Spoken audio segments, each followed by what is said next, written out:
5 minutes to clear my desk before my husband's father, the CEO, dismissed me in front of the entire leadership team. Instead of breaking, I smiled and said, "Thank you." One by one, 2022 colleagues quietly stood and followed me out.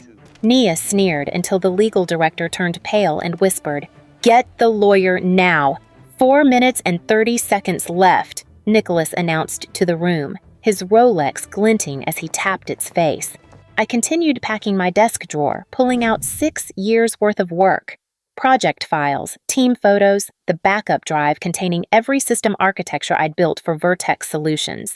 The 12 executives watched in silence as I placed each item deliberately into my cardboard box. Nia Blackwood leaned back in her chair, examining her manicured nails with practiced boredom. She thought she'd won.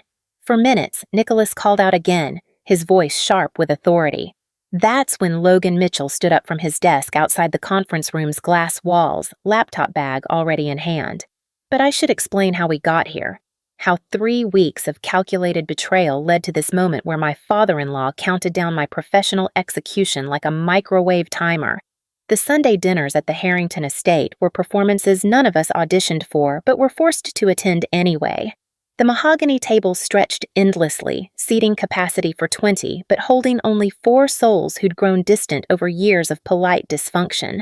I arrived that evening carrying my homemade apple pie, the one with the lattice crust that required 2 patient hours of work.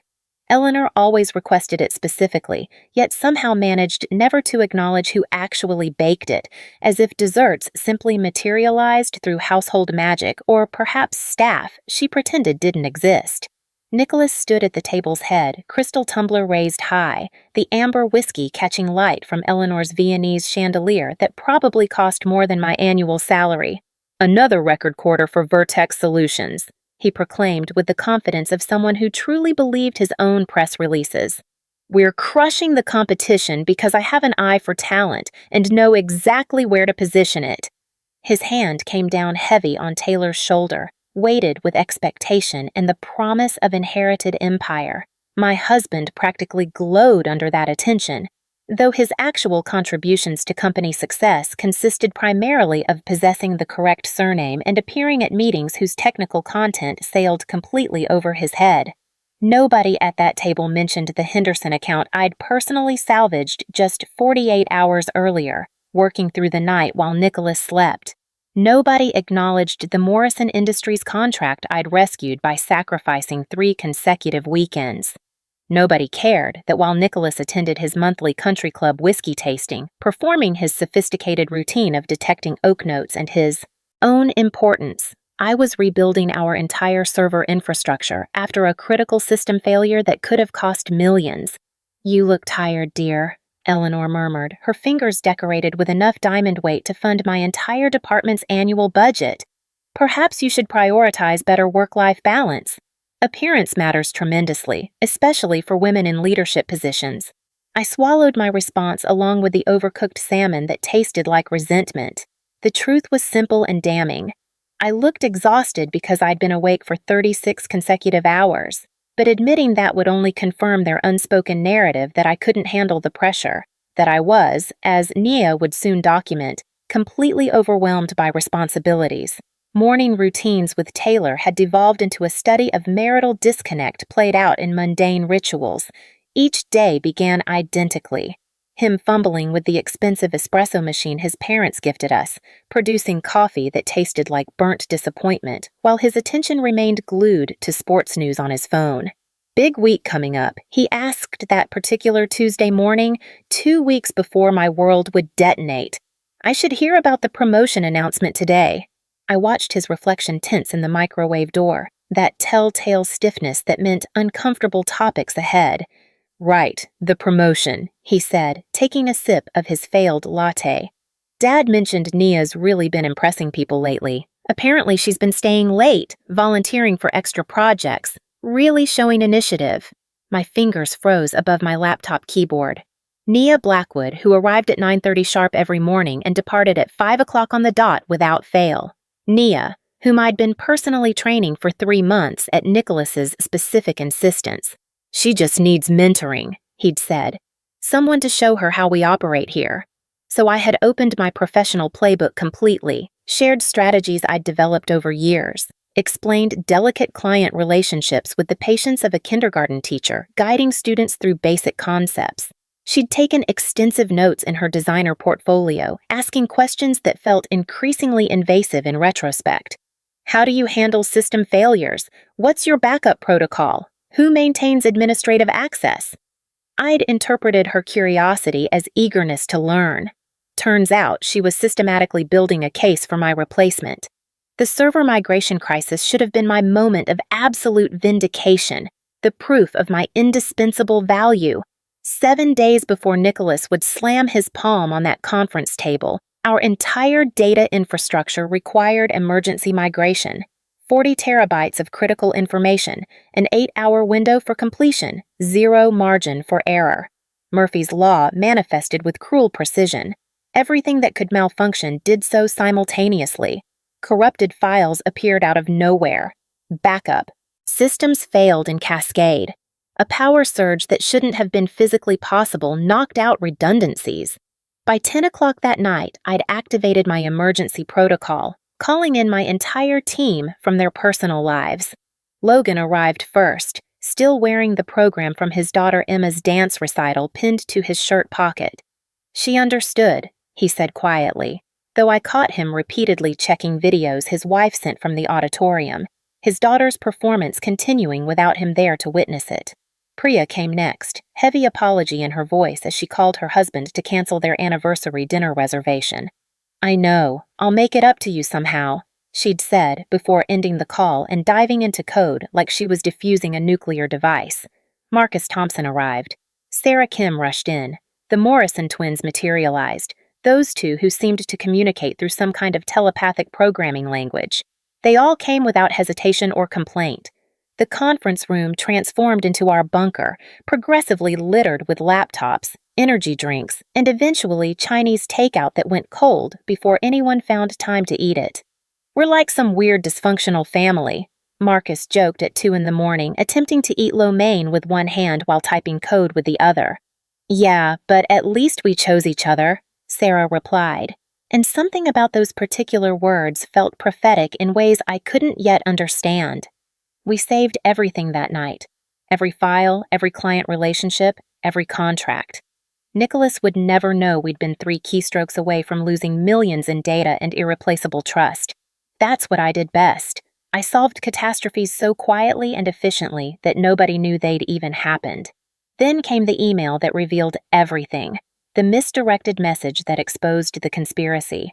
I was reviewing Henderson account files at 11:47 at night, preparing my promotion presentation when it appeared in my inbox. From Nia Blackwood, addressed to me, except it clearly wasn't meant for my eyes. "Nicholas, as we discussed, I've successfully salvaged the Henderson situation. The client expressed thorough satisfaction with my crisis management approach. I believe it's time we discuss departmental restructuring. She seems overwhelmed, arrives looking exhausted most mornings. Perhaps fresh leadership would benefit the entire department." My laptop screen blurred as I read it once, then twice, then 3 times, each reading making the betrayal more concrete. The Henderson situation, the one I'd personally managed while Nia was posting Instagram stories from a wine tasting event. The rescue I'd orchestrated while she slept peacefully. I forwarded it to my personal email without conscious thought, some primitive survival instinct kicking in. Then I sat in my home office, still wearing the coffee-stained blouse I'd put on 18 hours earlier, finally understanding with crystal clarity that dedication and competence looked like weakness to people who'd never truly worked for anything in their lives. The morning of my execution started wrong from the first moment. I badged into the building at 6:45, and the security guard who usually chatted warmly avoided my eyes completely. The elevator seemed unnaturally quiet, missing its usual morning energy. The 15th floor felt like it was collectively holding its breath, waiting for something terrible. When I reached the conference room to set up my presentation about our department's 340% efficiency increase, Nia was already positioned there, sitting in my seat, the specific chair I'd claimed 3 years ago because it faced away from the glaring morning sun. Her laptop displayed spreadsheets I recognized immediately. My department's confidential budget projections, salary allocations, vendor contracts, 6 years of carefully constructed financial architecture, all on a secured server she shouldn't have possessed any ability to access. "Oh, good morning," she said, artificial sweetness coating each word. "Nicholas asked me to review these before the meeting. You don't mind, do you?" The question wasn't actually a question. We both understood that perfectly. The conference room filled gradually but incorrectly, each arrival confirming my growing suspicion that something orchestrated was unfolding. David Park from finance entered first, clutching his tablet like a defensive shield, refusing to meet my eyes when I offered my standard good morning greeting. Then came Margaret Lawson, our legal director who normally radiated unshakable composure, but today kept checking her phone obsessively, gripping her legal pad with knuckles gone white from tension. Even the coffee ritual was wrong. Usually someone would have started the expensive machine by now, the one that ground fresh beans for each cup. Today, there existed only oppressive silence and the faint smell of nervous sweat barely masked by expensive cologne. I started my presentation anyway, clicking through slides that documented our achievements, our metrics, our victories. My voice maintained steadiness even as I felt the room's energy shifting, darkening, preparing for something I couldn't quite identify yet. As you can clearly see, we've exceeded every quarterly target by significant margins. The door didn't simply open. It exploded inward, the handle cracking against the wall with enough force to leave a visible mark in the drywall. Nicholas stood framed in the doorway, his face that particular shade of crimson that appeared when his blood pressure medication proved insufficient. His Italian suit, normally impeccable, looked disheveled. His tie hung crooked. He crossed the room in 3 aggressive strides, his palm hitting the conference table with enough violent force to make everyone's coffee cups jump. Margaret's actually spilled, brown liquid pooling across her legal pad, but she didn't move to clean it, frozen in place. "You have 5 minutes to clear your desk."